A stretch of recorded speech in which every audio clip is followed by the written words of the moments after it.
is your child a perfectionist? Because we all want our kids to succeed, but an article in the Washington Post asks if pushing them too much can feed perfectionist tendencies, which can have an impact on their mental health. So what do you think of the pressure on kids today to be perfect?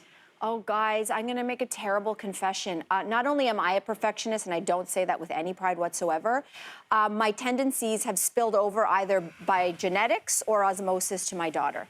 My daughter just turned 8 on Tuesday. And during the pandemic, as many of us parents did with homeschooling, we became teacher in addition to parent.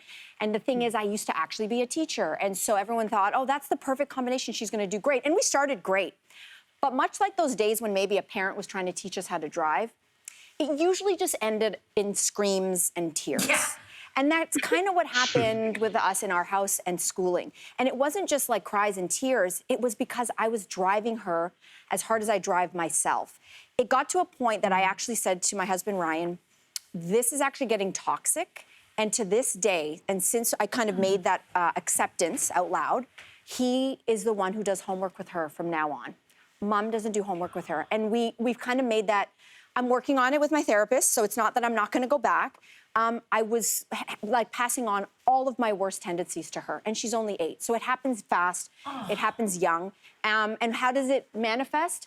You know, things like I'm not going to try, because if I don't do it perfect, then I don't even want to try. And that has spilled over into so many facets of her life. And it's something I'm quite ashamed of, to be very honest. So that's my story. Who else wants to share? Can I just say Mel, I'm going to jump in. sharing, Mel? I Yeah. Yeah, like it's so real. And I think that's so relatable of the challenges that kind of go through. So full disclosure, our son is just over 3 years old. So he's like a one-man wrecking ball right now. And I say man because he's grown up fast. But one of the things that has helped me with the perfectionist, and I'm learning from what you're sharing here today, there were 3 words given to me by Cujo, Curtis Joseph, when he released his book, and this was right before he became a father. And I said, what is the best thing you have learned as a father? And he has like 7 kids. And when I found that out, I was like, 7 kids? Wow. You're giving Octomom a run for her money. But he said, do this one thing. He's like, when you approach and you obviously want to support them, he said, let him fail. And as a father growing up, my parents always had high expectations, and I felt like I was living up to their expectations of go to business school, get a master's, buy a house, get married.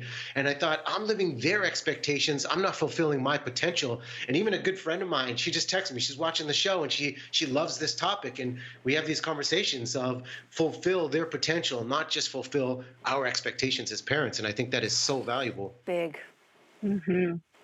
I can relate to that, and I can relate to you as well, because I used to be a teacher, and it did not go well with doing homework with my son either, I'll be honest. But luckily in my family, 2 negatives made a positive. I myself am a perfectionist, and so is my husband. He's so meticulous, but fortunately my son did not inherit those genes, and he is so laid back.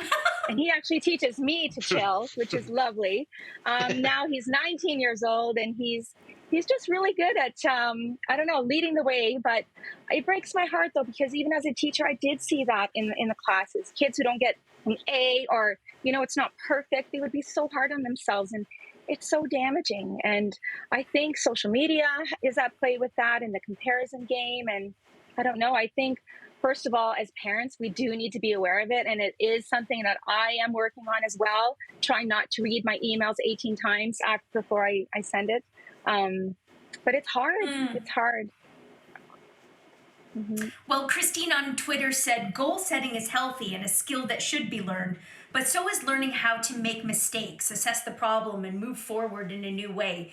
We don't always get it right the first time, and that's okay. We need to teach our kids not to be afraid of failure. And Christine, I completely agree.